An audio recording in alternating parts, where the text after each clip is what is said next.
Vakar jūs mājās. Esiet sveicināti raidījumā Dzerpunkts.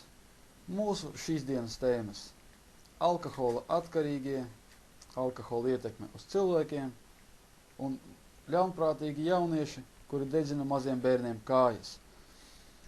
Pie mums šodien studijā būs viesis Bomzis Genādijs. Sveicināsim viņu ar aplausiem. Čau, vecā. Sveicināti, Genādija kungs. Čau. Kas jūs ir novodis līdz šādai dzīvei? Draugi.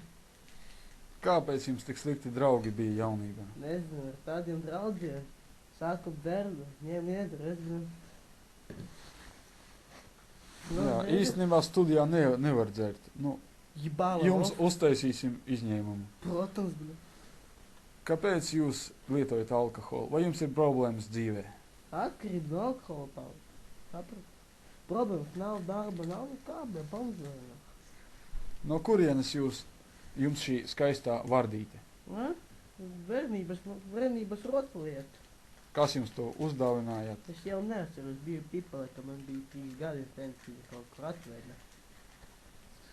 Vai jūs varētu kaut ko izstāstīt jauniešiem, kas varētu atturēt viņus no alkohola lietošanas?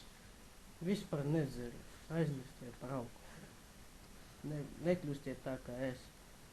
Liels paldies, Liels paldies, Genādija kungs. Jā, krucipidāri. Ar mums kopā bija Bomzis Genādijs. Pasveicināsim viņu. Nākamais mūsu sižets ir saistībā ar ļaunprātīgiem jauniešiem, kuri aizdedzināja mazam bērnam kājas.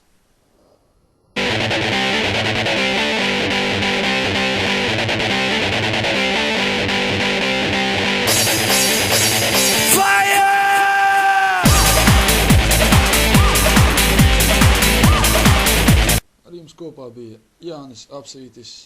Saudzējiet sevi un saudzējiet citus. Uz redzēšanos!